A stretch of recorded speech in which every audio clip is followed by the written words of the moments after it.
Ano ang negosyong papalo ngayong kahit na merong energy crisis at masisimulan mo kahit wala kang malaking puhunan? At kung ngayon nga lang pala tayo nagkita, ako nga pala si Arvin Urrubia, si Kasosyong Arvin Urrubia, at isa rin akong negosyante, entrepreneur, tulad mo o tulad mong gustong maging. At welcome dito sa ating YouTube channel. Magtinda ka ng merienda dyan sa office nyo. Lahat naman ngayon nagtitipid. At sigurado ako may alam kang lutuing merienda. Kahit na turon yan o kaya simpleng spaghetti, huwag kang mahiya. Lutuin mo yan sa bahay nyo, dalin mo sa office nyo. Kahiyaan na lang pag di sila umorder sa'yo. At ipamukha mo sa kanila na mas makakatipid sila pag yung merienda mo ang kanilang binili. Lalo na ngayon, napaka mga walang kwenta ng mga meriendang mabibili sa paligid ng mga opisina. Kaya kung nagtatrabaho ka ngayon, hindi yan sumpa. Blessing yan kasi meron ka pa ring pinagkakakitaan. At the same time, may automatic market ka na. Tignan mo yung mga merienda dyan sa opisina nyo. Siomay na walang kwenta, pansit kanto na siguradong magkakasakit ka sa bato, kakamerienda nyo yan.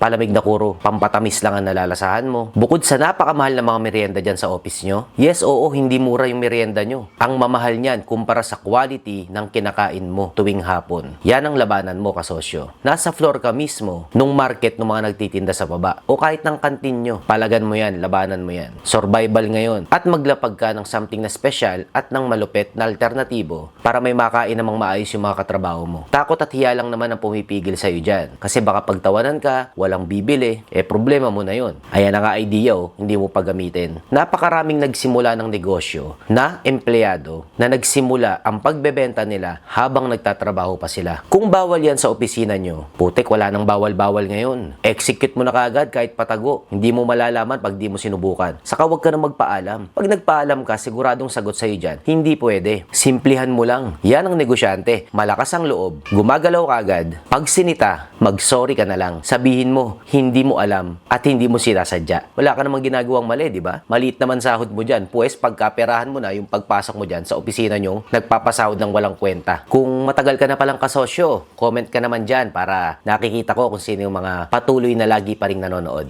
Ito pa mga halimbawa ng business idea na kaya mong simulan kahit ngayong may energy crisis. Kahit wala kang malaking puhunan. Kung gwardya ka sa isang building, ikaw na magtinda o mag-supply ng mga energy drink nyo o ng mga kape. Simplihan mo na lang. Lagi naman kayo umiinom ng mga energy drink, diba? Tapos ang bibilan nyo yung mga 7-Eleven na pagkamamahal ng tinda. Diskartihan mo na yan, ikaw na mag-supply ng energy drink sa mga katrabaho mo. Kung call center ka naman, etong business idea para sa'yo. Yung mga katrabaho mo, sigurado outing ng outing yan. Kahit crisis ngayon, may pera yan pang outing tuwing weekend o once a month. Ang problema ng mga yan, yung mga video nila at mga picture nila nananatiling naka-record lang, hindi na-upload. Kasi hindi nila na-edit. So kung marunong ka mag-edit, sabihin mo sa mga katrabaho mo, nag-outing tuwing weekend, ikaw na mag-e-edit ng mga videos nila. I-edit mo. Kahit simple lang, di kailangan maganda, importante, ka-upload.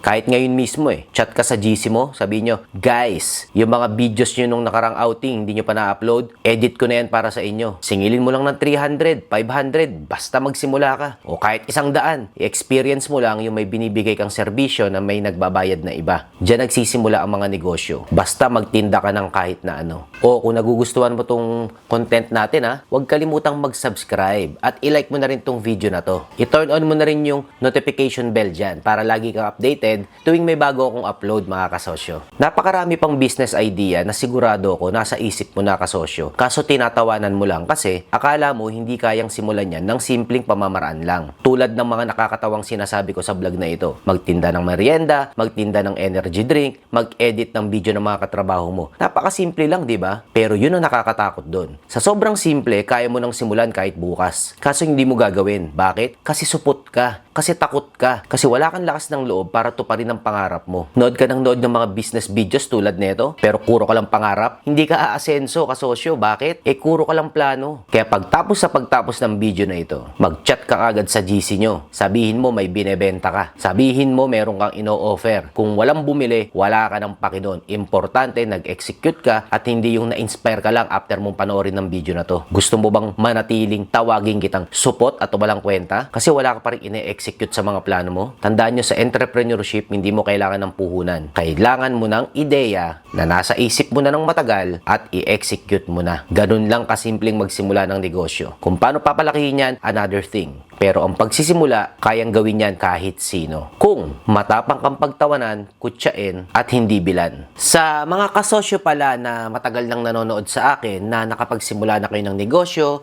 lumalaki na ang mga negosyo nyo, pero may problema kayo sa business systems, hindi nyo maiwan ang business nyo, nananakawang kayo, hindi consistent ang benta, sumali po kayo sa programa ko mga kasosyo sa Urubia Business Systems. Tuturuan ko kayong gumawa ng mga sistema sa negosyo nyo para kaya nyo nang iwan yan o ibenta sa future kung gusto nyo na. Kasi kailangan may systems. Kung paano sumali sa Urubia Business Systems, yung pamamaraan nasa description sa baba. O para lang yan sa mga may negosyo na, diyan umihiwalay ang mga magiging matagumpay na negosyante sa mga nananatiling nanonood lang, tulad mo. O execute na, para di kita matawag na walang kwenta at supot. Salamat sa pagtapos ng video na to mga kasosyo. Huwag kalimutan, I love you, God loves you. Trabaho malupit tayo, bawal tamad.